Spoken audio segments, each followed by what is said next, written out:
Good morning, Miss Kim. Good morning, Dan. How are you? I'm well. How are you? Good. How'd you like yesterday?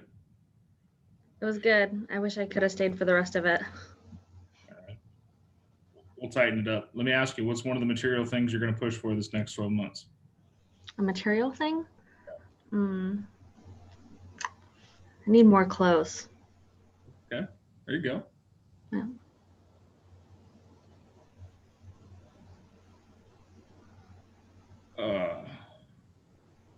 We all need more. I need to go clothes shopping too, actually. Yeah. I need more like business casual pants, but not like, I'm not a big, like, I've only ever wore jeans or slacks. I need something in between. Yeah. So if I can figure that out, it'll be a good day. Good morning. Yeah. On mute. She can't hear. Morning, everyone. How are you? Morning.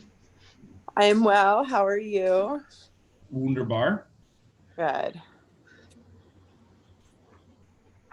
Doing my happy birthday posts that I haven't done in like a month because I, to be honest, completely forgot. Just haven't done them. And I need to. That's terrible. All these people that aren't getting birthday wishes from me. How could I do that to people? I didn't get that lovely song this year. I know, because I just forgot. Sucks. Here.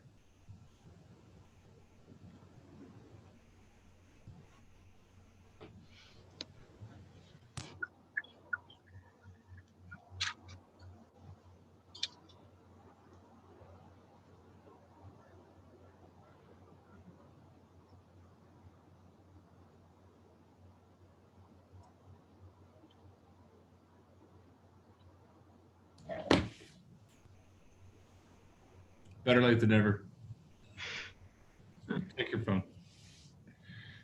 Good morning, Larry. Good morning, Samantha. Good morning, Annette. Good morning, Sarah's Ovens. Buenos días. Buenos dias. Guten Tag. Wie geht's? Good morning, Jacob. Good morning. Buenos Oh. días a ti también. Good morning, Miss Robin. How is everybody this fine day? Doing great. How are you? GREAT, great. Tony the Tiger. You know, the sad thing is I had to think about that in my head way too long to make sure I spelled great right. And I'm still not sure I did. All right.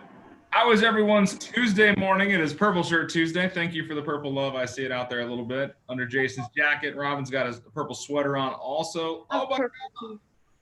Gotta love it. All right. Well, it's Tuesday. We're 2 days into your week. What have you done with it so far? I met the photographer yesterday and got listing photos taken, so I'm excited to see those. That's exciting.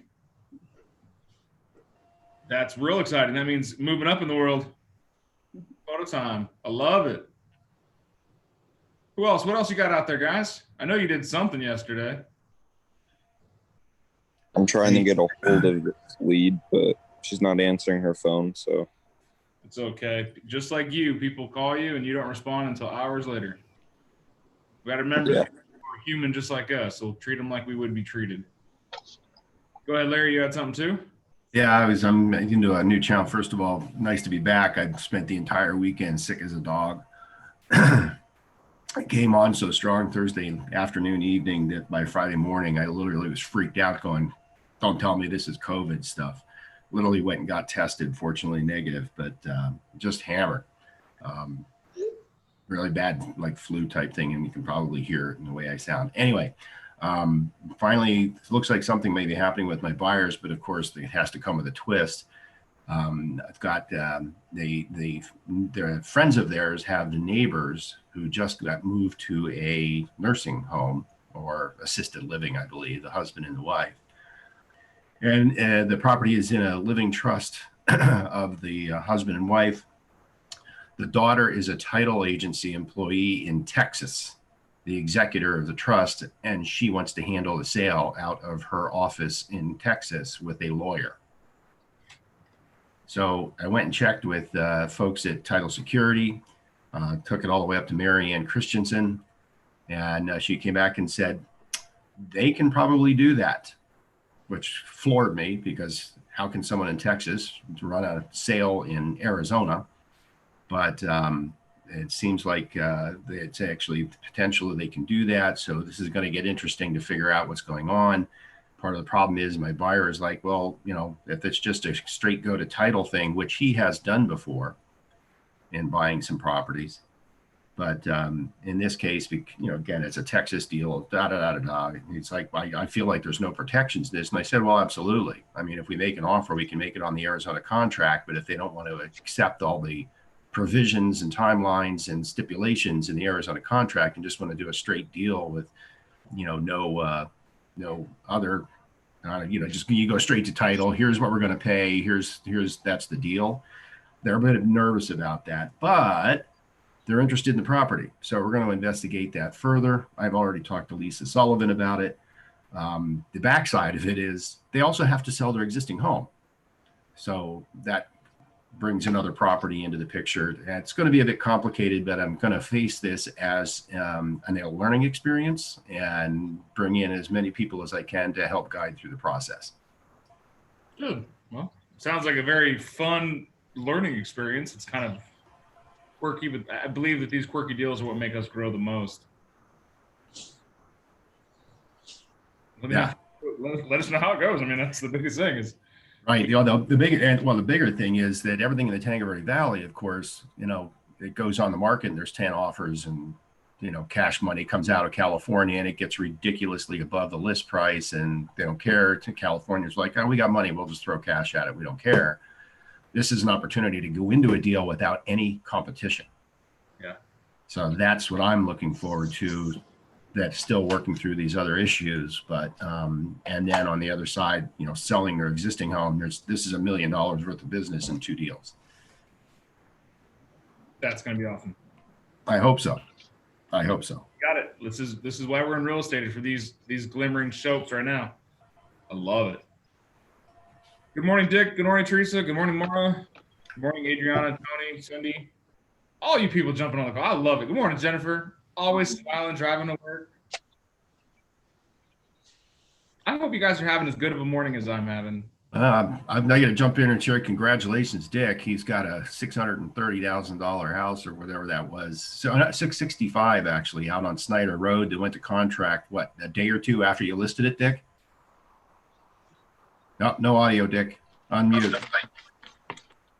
Dick, unmute. It's okay. He's talking. He can't hear us. It's kind of funny, actually, the fact that Dick, unmute. hear us.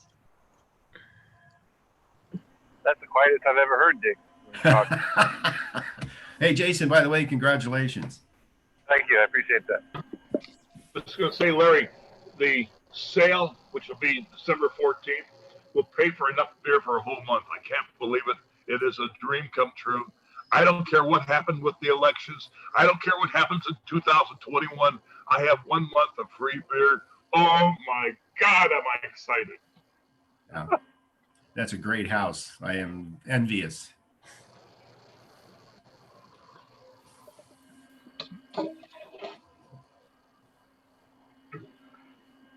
What else you guys got? Let me hear something. I'm just blown away by Jason riding his motorcycle and being on a Zoom call right now. I'd like to second that. That is pretty awesome. Yeah, like I've seen people drive, but motorcycle? That's a new one for me. Don't distract them. Yeah. It's amazing what you can do on a bike that you shouldn't. I wanted to say that yesterday's training was helpful. Well, thank you for being there. There's a good mindset piece around it. I really loved is the forcing us to think about how business is going to be for the next 12 months or year. It's really putting some material things in your life, some corporeal, like tangible, real things that you can shoot for. Being a little selfish, it's weird for some people to say, go ahead, be selfish. When we're taught from a young age to always give. That's what makes it hard for some people to stretch their brains around that. So that was interesting. I'm glad you all joined in. Those of you who did join in, thank you. So let's get into our lessons of the week. We talk about lead generation and how to respond to leads. Yesterday we kind of did, what's the first response? What's the first thing you do when a lead comes in? What was it? Call, text, email, get a hold of them. Call, text, email, get a hold of them, right? Call, text, email, get a hold of them. Multiple points of contact. I want you to always remember that. Multiple points of contact. If you got a lead, multiple points of contact. I don't really have a good analogy to rope around it. If you want to throw a lot of spaghetti at the wall, multiple bowls. I don't know. I didn't have anything else on it. Just multiple points of contact, because it gives you the highest chance of getting hold of somebody. If they're in front of the computer, text, email, whatever, they're going to be there. So usually the method they respond to is how they're going to want to communicate. If you get a phone call right back, or because they left a voicemail, you get a phone call right back, they're going to talk on the phone. You get a text after you text them, or an email. That's usually the preferred method. Always ask, is this your preferred method of communication? Yes, Ms. Teresa.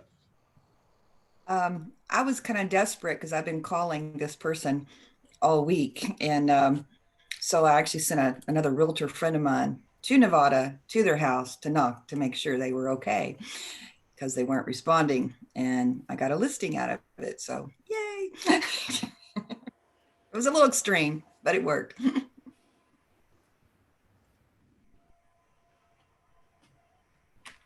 That's good. Anything else, guys? More lead stuff.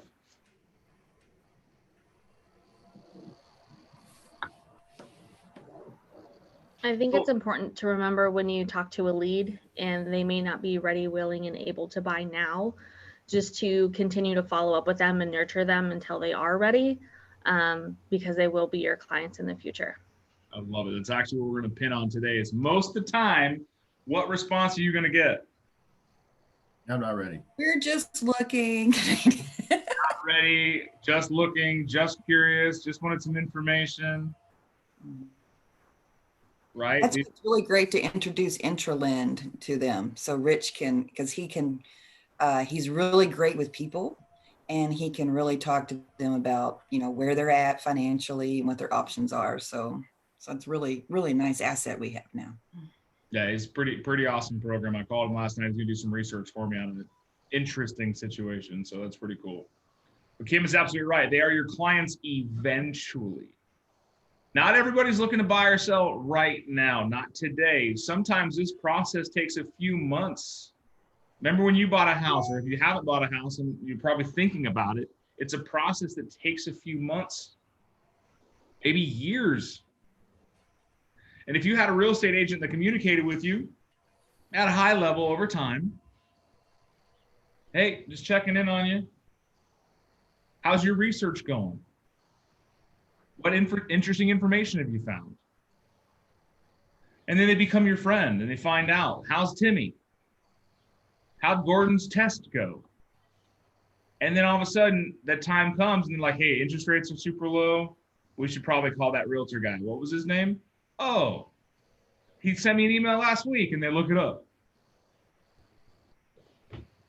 That's why it's important to, when you get a lead, multiple points of contact, stay in high touch with them, and respect their timelines. One of the biggest concerns people have when putting in a lead is, or requesting information, you know what their biggest concern is? Getting bombarded with phone calls and emails. Just like you, let's think about that. You go online, you want some information. You know damn well putting your information is going to reciprocate some kind of response. An email, a text, a phone call, what have you, because you're asking for information.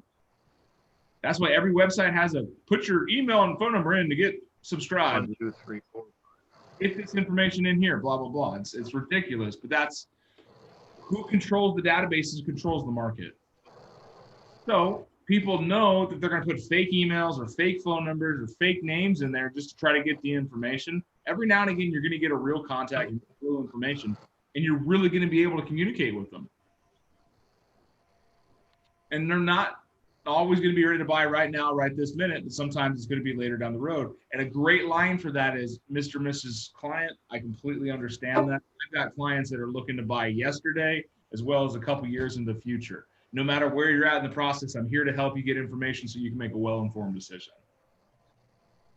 What started your search? What piqued your interest? Again, another variation of what's important about blank, right? What started you looking? Go ahead, Ms. Teresa. Another aspect of that, a lot of the leads may not be ready yet, and they're wanting you to help them find a rental.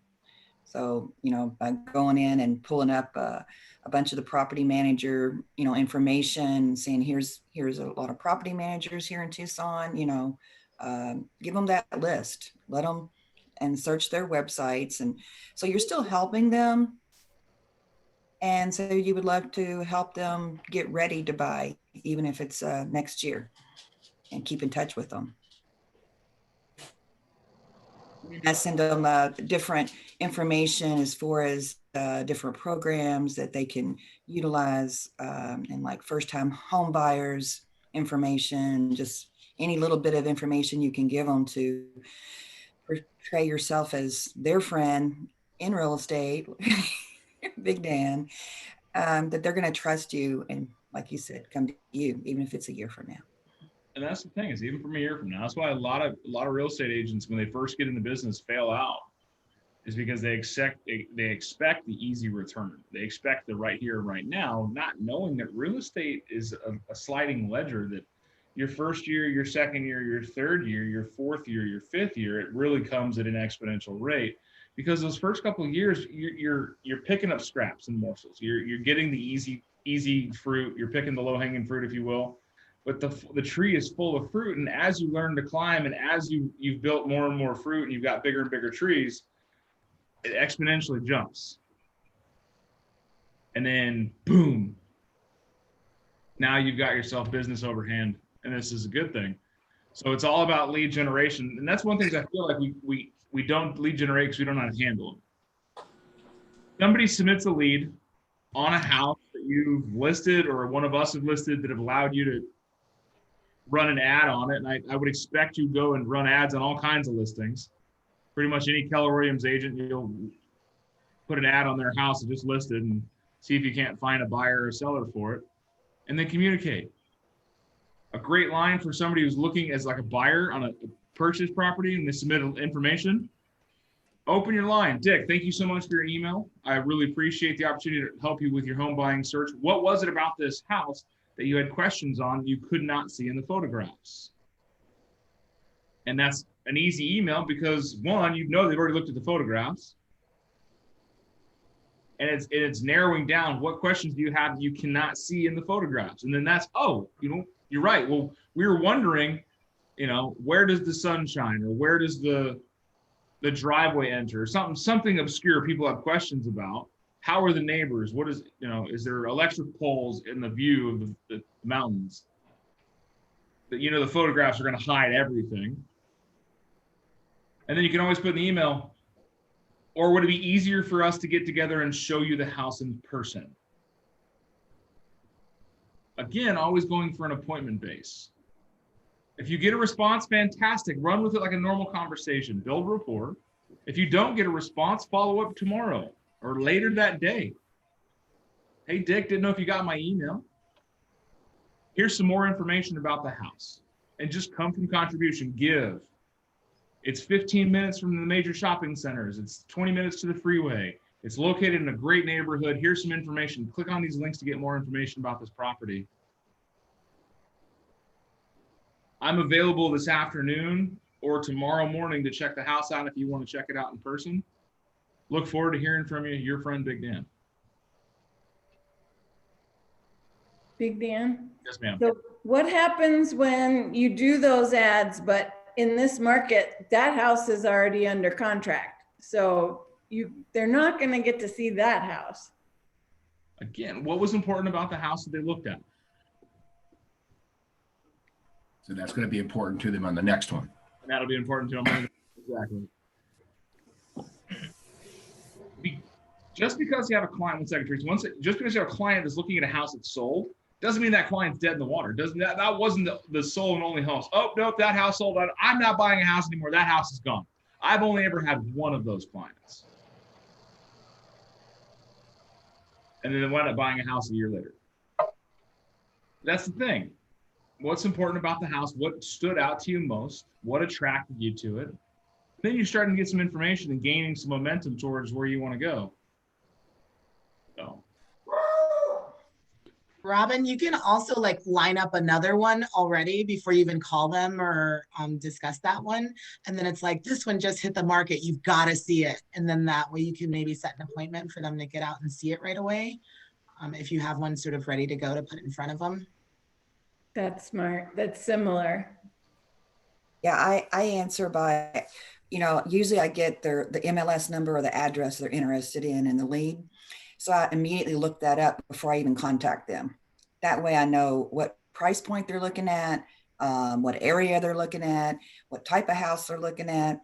And if it's active contingent or already pending, I send them a nice email with a flyer about it. And like, I'm be looking for other homes. However, it's active contingent. I can contact the agent and see if they'll accept a backup offer if you'd like to meet me today and discuss that. If it's still active, I'm like, hey, it's vacant.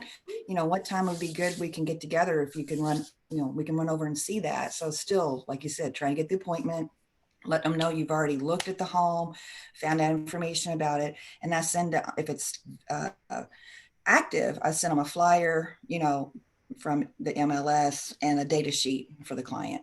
So it shows that you're already working for them before you even meet them. And that sometimes really gets them excited. Oh yeah. When you're showing a willingness to put out effort before ever having any kind of agreement or anything further than that, it really does add a lot of value to you in the conversation. So that's awesome. Come from contribution, come from caring, but give. You guys don't know who Grant Cardone is. He's a phenomenal sales coach in the car world. That's where he started from. He does a lot of real estate stuff. He's a massive real estate investor. But he comes, one of his key marks is give. Everyone else is want information before they give information. Give me your phone number, give me your email, give me all that stuff, and then I'll give you. But no, he's like, come, give, and then let me hopefully earn the right to ask. He said, earn the right to ask for your information. So, but the leads in your system that are not closing out, don't just be boring. And are you interested in buying a house still? Are you still looking to buy a house? I want you to start training them. If you have no contact with them, an actual lead. A lead means you have their information. They do not know you. A lead that has not contacted, approach consistently with curiosity. Create a campaign around it. The first response is finding out what information they need. Second response, sending more information. Third response, information and statistics about buying and selling homes. Give them market statistics. Follow up with reviews. Why would you choose me to be a real estate professional? Here's why. 10 commonly asked questions about buying or selling, whatever they're looking for. Again, constantly filling that void of value,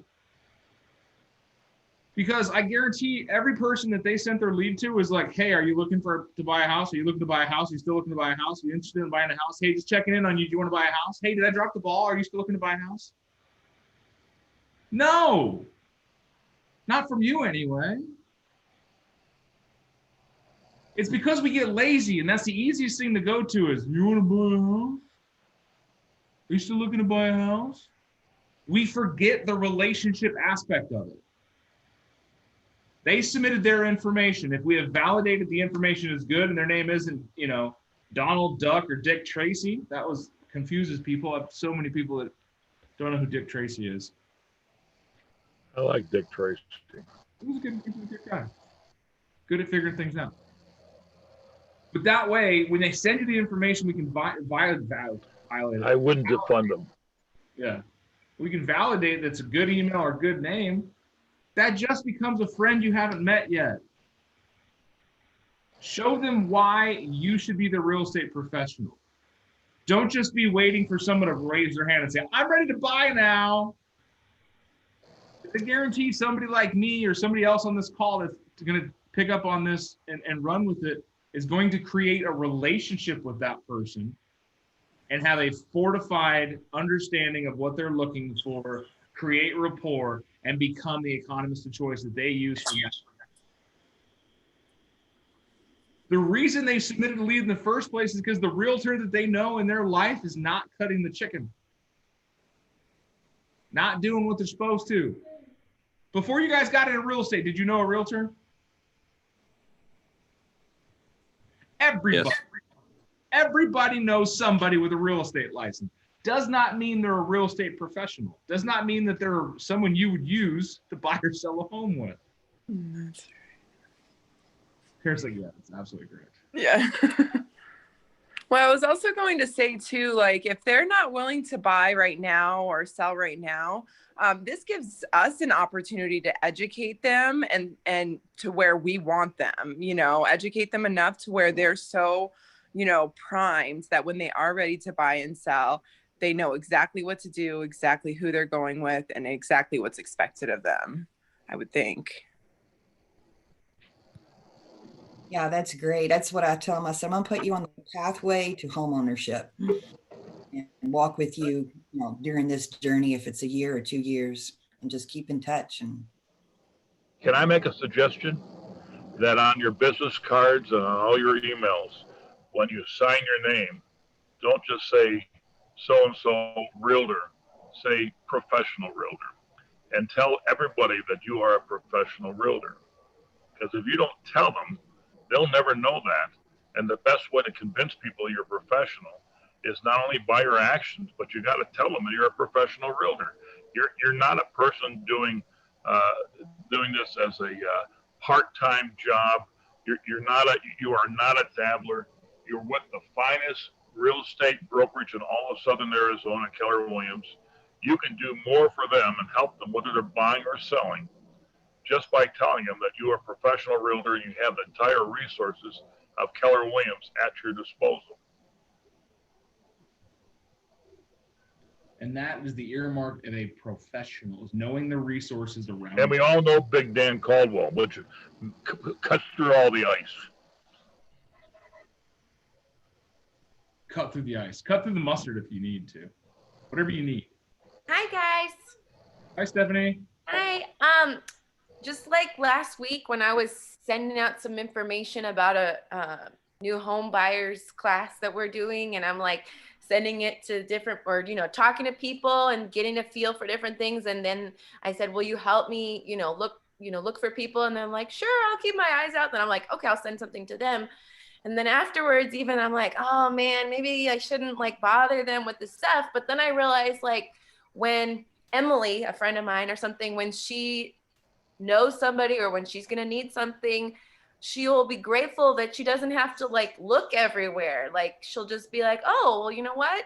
It was marketed to me. So, I don't have to look under every rock, just try to search for, that's what I'm trying to say. Anyways, I think it's good that we send out our information, throw out that line. So we put our hand out in case anybody does want to reach back. So, yeah. I believe that falls under the guise of squeaky wheel gets the grease. Ah, yeah, I felt like a squeaky wheel for sure, but if you're not over killing them with contact, but consistently making contact, eventually it starts to settle in with people that, hey, this person's there. They're reminding me they're there, and then you're going to be more top of mind, because that's as it's always stated. The moment you stop making contact with someone, there's another real estate agent that is. Mm-hmm. You know, Larry, your point is very well taken. The squeaky wheel gets the grease. We want to make it easy for people to do business with us. So I would say the greasier you are, the more squeaky wheels you will attract. Make it slippery, make it easy. Tell them, hey, I'm a professional realtor. My job is to help you with the American dream, get the best value possible, and I will work my buns off for you. Very, very simple. That's true. We don't want to make it hard for people like, she's never assertive enough or something like that. No, she always says she wants to help me in this area or that area. I think that's really good. Remember who you work with. You work with, I think, the finest bunch of realtors and the finest brokerage and the finest company in all of real estate, Keller Williams. We have more resources than anyone else has. We have taken the lead as far as how to approach the marketplace, and that's why we're number one. Every time you see a Keller Williams sign on someone's lawn, that is a kiosk, and that helps everyone who's selling their house, no matter if they're brand new to the market. As long as we got all those signs out there and we're doing all the advertising and we're doing our job, it's going to help everybody. Why not put that in a positive mode for you and your clients, whether they're buying or they're selling? I want to encourage people not to get discouraged when you feel like you may be hit a brick wall. For example, I had a listing lead, and I worked with her for a couple months, calling back. And every time I called, I could hear construction going on in the background. She goes, yeah, I'm still working on my house, not ready to list it yet. I'm like, oh, that's okay. She said, call me back in a few weeks. I'm like, all right, sure. So I would do that. And then last time I called her, she's like, you know what, Teresa, I think I'm just going to enjoy it. I love what they've done to the house. And I'm just going to live here for a while. I'm like, well, that is awesome. I am so glad that they did an awesome job for you. You know, that is great. But, you know, when I got off the phone, I'm like, darn. And I thought, you know what, I'm going to still keep her, you know, in my database, keep listening, send her a card now and then. And, you know, hope you're enjoying the fantastic job they did to her remodel. And when she gets ready to sell, which she will, maybe she'll call me. So. And when somebody that she knows starts talking to her about moving or buying or selling, who's she going to think of?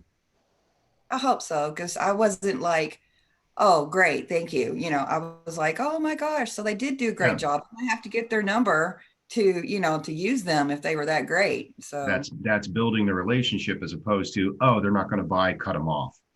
Yeah. So be encouraged. Give you some insight. Anybody doing one of the truisms in sales is that not everyone is going to buy from you, and you're going to face rejection. But the more people you talk to, and the more people you leave your brand of what kind of person you are. Never let people see you sweat, and you offer good advice. Some of them will come back to you, and when they do, they bring their friends and they bring their family. So you never, ever, ever quit. You just keep putting the pedal to the metal and just talking to as many people and give the same story. Remember, you are branding yourself. You are branding yourself as you're not a dabbler in real estate, you're a professional. And that works. I guarantee you that works. But you never quit. Thanks, Dan and Teresa, or Dick and Teresa. I feel like I needed that message today. Somebody somewhere needs it. I'm going to quit right now. It's so good.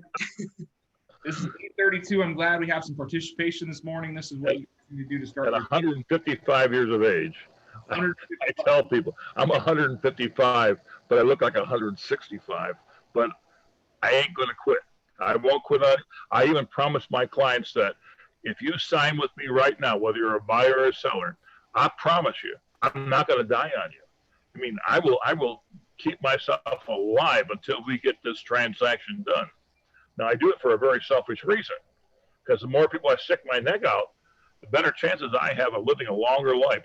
I can't wait to hit 200. This is what we get when Dick gets muted for the first 3 minutes. I love it. I've never seen Dick's back patio or whatever he's at, because He's Now, this is my enclosed patio. You saw my cats, Lily and Abby. I'm waiting for a nurse to show up to come and give me a home physical. I hope she's cute. Anyway, so I'm at home today, and it's kind of a neat feeling because I'm usually in the office, but I wanted to see everybody this morning because, believe it or not, I love you all. I really do. I think we have the best early morning crew together, people who are really focused with a mindset, and you're all winners. Every one of you are winners. And we have a leader in Big Dan Caldwell. I mean, imagine if he was just little Dan Caldwell, but he's not. He's Big Dan Caldwell, and he's on our side, all right? Always and forever, my friends. Happy Tuesday. Go do something. We'll see you tomorrow morning. Same time, same place, different shirts. Same bat channel. Everybody.